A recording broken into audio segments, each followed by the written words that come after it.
સમગ્ર રાજ્યમાં જંત્રીમાં થયેલા વધારાને લઈને બિલ્ડર આલામમાં વિરોધ.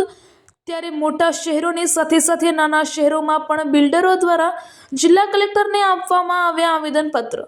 નડિયાદ બિલ્ડર એસોસિએશન દ્વારા જંત્રીમાં વધારા મુદ્દે આપ્યું આવેદનપત્ર. જંત્રીમાં 200થી લઈ 2000% સુધીનો વધારો થતાં બિલ્ડર એસોસિએશનમાં નારાજગી. મોટી સંખ્યામાં બિલ્ડરો નડિયાદ કલેક્ટર કચેરીમાં આવી પહોંચ્યા. જંત્રીમાં સુધારા મુદ્દે પ્રતિભાવ આપવાના સમયમાં વધારો કરવામાં. આ જંત્રીનો વધારો ગ્રાહકો અને બિલ્ડરો માટે કમરતોડ બની રહેશે.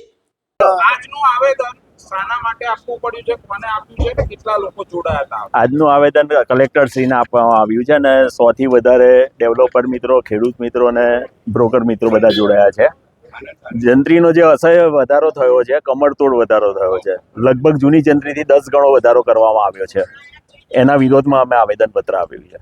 ખાસ કરીને જે આવેદન આપવામાં આવ્યું છે, જો તમારી માંગણીઓ નહીં સંતોષાય તો આગળ કોઈ પ્રોગ્રામ કે આગળ અત્યારે કલેક્ટરશ્રી સાહેબથી આશ્વાસન આપ્યું છે કે અમે ખરેખર હવે ગ્રાઉન્ડ લેવલે જ તપાસ કરીને કરીએ છીએ અને એમના તરફથી રિસ્પોન્સ ઘણો સારો મળ્યો છે અને તે અમને એવું લાગે છે એમની વાતો પરથી કે ખરેખર એ રસ લઈને જંત્રીના એમાં જે સૂચિત જે છે એમાં ઘણો ઘટાડો થશે એવું લાગે છે અત્યારે. આજે વધારો થયો છે એનાથી કેટલું નુકસાન? નુકસાનની તો કોઈ વાત જ ના કરશો.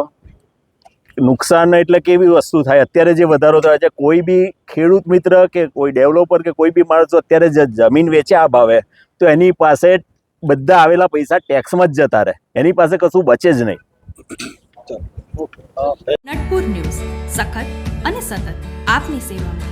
અમારા ફેસબુક પેજ, ઇન્સ્ટાગ્રામ, યુટ્યુબ ચેનલને સબસ્ક્રાઇબ કરો અને ફોલો કરો.